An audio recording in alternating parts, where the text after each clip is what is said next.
او د ما راتلو نه بعد به ځو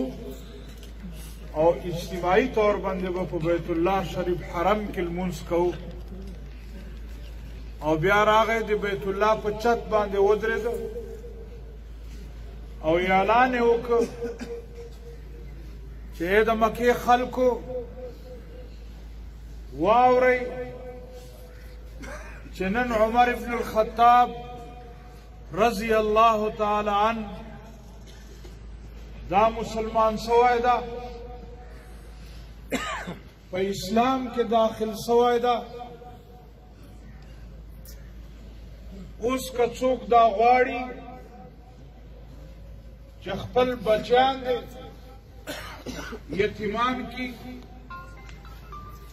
خپلې ښځې دې کونډې کی هغه د میدان ته راوځي او نن نه بعد به موږ په دې حرم کې لمونځونه کوو نو پیغمبر علیه الصلاة والسلام هغه ته د فاروق لقب ورکړ حضرت عمر رضی الله تعالی عنہ دا د کفر او د اسلام په منځ کې فرق پیدا کوونکی کس زما یقین ده چې د محترم جناب محمد احمد خان پر راتلو سره به په 400 کې هم فرق راځي او د ما عزتمندو د ما محترم ذکر وکړ چې زه د جمعیت علماء اسلام دغه کارکردګۍ مجبوره کړم چې جمعیت علماء اسلام واحد یو داسې جماعت ته چې هغه د سیاسي هر رنګه حالاتو باوجود په میدان کې ولاړ د ما قدرمندو ډېر خلک دا وایي او 25 جولائی سن 2018 نه مخکې هم جمعیت علماء اسلام د خپل موقف اظهار کړی ده چې دا موجوده حکمرانان دا د یهودو ایجنټان دي او د ما قدرمندو په دا یو نیم کال کې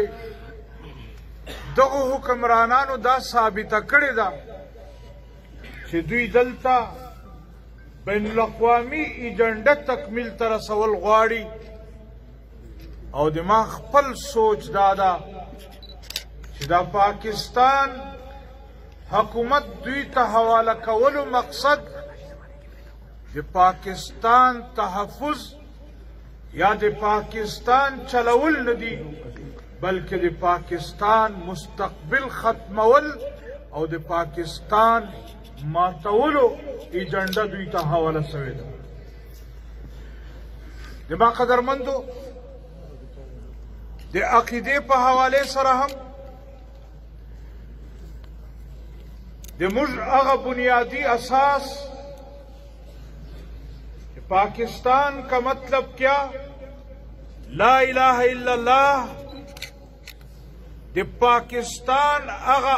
اساس چې د آئین په شکل کې موږ سره موجود ده د پاکستان د مسلمانانو د ختم نبوت په حواله سره عقیده او د پاکستان ایټمی طاقت د دې سره سره د پاکستان مسلمان نن چې په کم صورتحال سره مخامخ ته تیر سوي اویاو کالو کې پاکستانی قوم دغه حوالو سره داسې حالاتو سره نه ده مخامخ شوی